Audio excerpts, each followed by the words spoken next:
episode 80 of Piv's NXT Point of View podcast. My name is Bill Pivets. So this week's episode of NXT kicked off with a recap of the opening segment from last week, the attack by Samoa Joe onto Shinsuke Nakamura. After that, Samoa Joe came out. He had a very smug look on his face, and he was addressing what happened last week. He was actually holding a copy of the medical report, and apparently Tom Phillips nor William Regal could get a hold of it. So Joe must have some connections at the hospital. He read off that Nakamura had some contusions, a clavicle separation, and a grade 2 shoulder separation. No surgery was required, but he'd be out 6 to 12 weeks. Crowd booed. He then called out William Regal to strip Nakamura of the title and place it back on the rightful champion.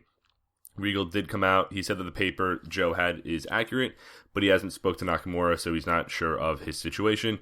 And he'll take care of the problem that Joe caused. Joe left the ring, went up the ramp, and went face-to-face with Regal. He said that he's given William Regal an opportunity to fix, or the entire roster will look like what happened to Nakamura, and then he walked away. Short, sweet, simple, to the point, very effective, whatever words you want to use. I liked it a lot. The disdain between Regal and Joe is amazing. It's been something that's building up ever since Joe went after Balor to win the NXT championship the first time. And I'm not sure if having Nakamura off TV that long is a smart idea. They do have other stars that can carry the show, but having your champion off TV that long may not be the best idea. So we'll see how that goes, but Joe is carrying this feud, and with TakeOver, the next TakeOver, I believe, is going to be in November, so about 2 months away. He might come back before that, obviously, because he's got to build the feud, but Nakamura being off TV for a couple weeks should be interesting to see how they go about it. We then got a highlight of the Cedric Alexander-Kota Ibushi match from the Cruiserweight Classic and the aftermath of the Please Sign Cedric chants. He was then shown backstage and asked about his match against Andrade Almas. He was talking about how it's been 7 years in the making, how he spent all this time in the independents, and when he was brought in, he was asked to face the best, and he got Andrade Cien Almas. After that, Liv Morgan addressed her actions last week as she called out Asuka. She said she won't bow down to anyone, especially Asuka or any other chick in the building.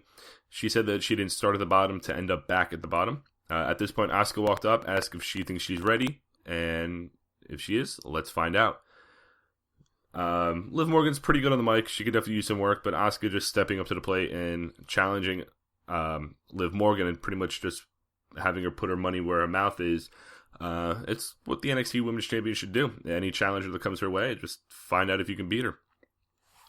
So after all those interview segments, we finally got to our first match, which was Austin Aries versus Only Lorcan.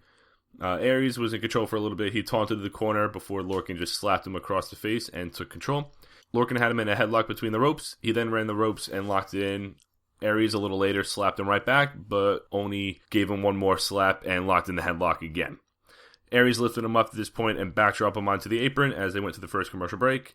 Back from that, Aries was in control. He landed a running back elbow and his diving elbow to like the upper back neck portion of Lorcan. He then landed some forearms and yet another slap. Lorcan fired back with chops of his own. He landed 2 hip attacks in the corner, but Aries dodged the third one and sent him to the outside. He then followed it up with a diving axe handle. Lorcan caught Aries off the ropes with a huge uppercut for a good near fall. Aries hit his spinning elbow and a running dropkick before winning with a falling knee smash and transitioned into last chancer to get the win. Pretty good match, very hard hitting. The crowd was into it. They were actually behind Lorcan for most of it, popping for his near falls. The finish was cool, but the crowd didn't really seem to react. They saw Aries hit the knee, but at one point some fan actually yelled, "What was that?" before they saw him transition to last chancery. So it was just a little, what's the word I'm looking for? The setup was a little weird heading into the finish as he just connected with just a knee to the jaw, and then he flipped over for the last chancery. There was really no build towards the finish. It kind of just happened out of nowhere. But that's what Austin Aries got to do. He can hit that move, like I said before. He can just lock in last chancery pretty much in any position. After the match, Austin Aries addressed Hideo Itami. He said that you make people go to sleep, but he makes people tap out. He said he was home last week because he had more important things to do. He then called Hideo a coward and his music hit. Hideo ran down to the ring, but Aries walked away back up the ramp. We got a vignette for NXT's new assignee, Dan Matha, who's debuting in 2 weeks.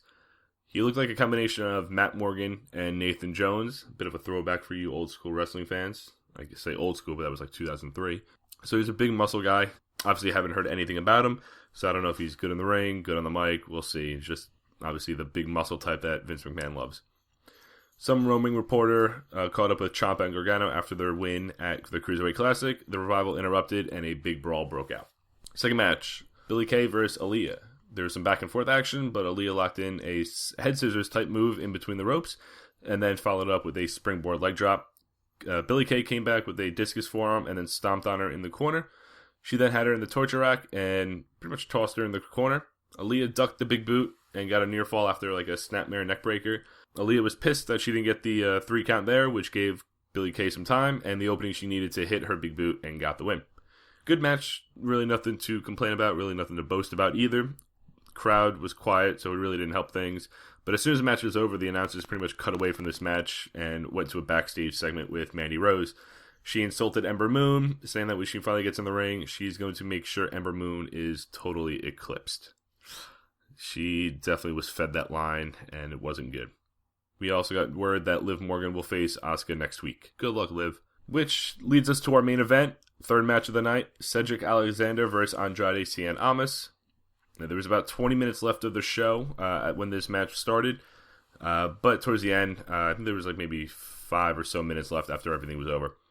A lot of back and forth early, a lot of transition and counters, mat wrestling, really so much I really couldn't keep up.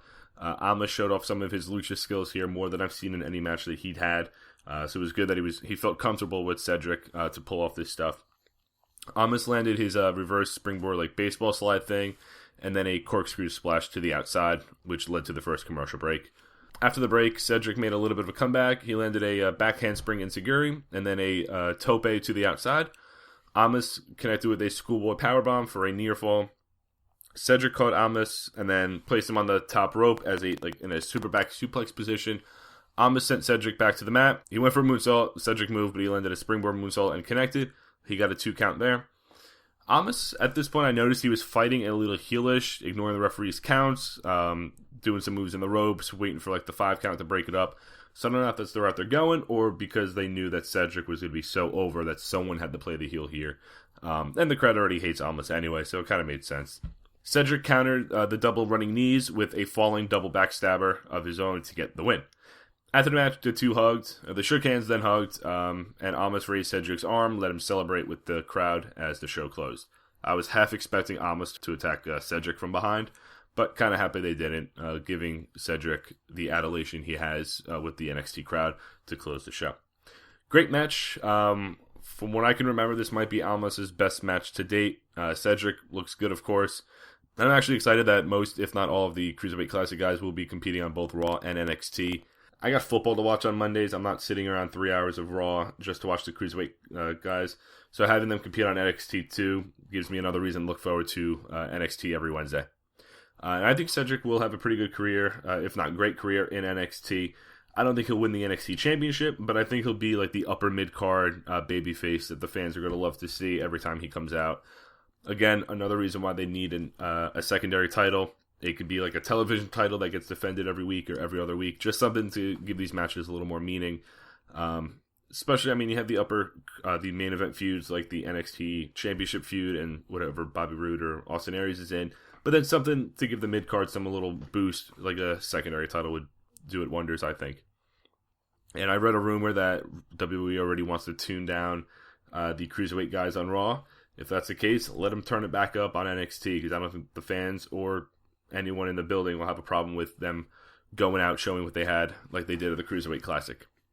Despite there only being 3 matches, it was actually a pretty good show. Opening segment was good between Regal and Joe. Aries Lorcan was a good match. I actually liked it a lot. I knew Aries was going over. Didn't take away from my interest in it. Women's match was decent at best, but the quiet crowd and just lack of build behind either woman took me out of it. Main event was fun though. I did like Alexander going over there. You got Liv Morgan versus Asuka next week, and at some point you're going to have Mandy and Ember Moon. Not to sidetrack here, but I did see the spoilers of who the Sanity vignettes are for, and I'm not going to ruin it for you guys, but it's definitely going to be very interesting to see how they pull this off. I think they can with the people that are involved, so stay tuned for when that reveal takes place. Alright guys, thanks for tuning into episode 80. Speaking of this will be my last episode on Podbean. I'm going to strictly post all my shows to YouTube now. Just some personal financial stuff going on that I can't do the subscription to Podbean anymore. So if you guys want, follow me on Twitter at bpiv_sports and rate review the show on YouTube at this point. Like it, share it, whatever you got to do, comment on it. Strictly there every Thursday at this point. I'll check back in with you next week. Peace.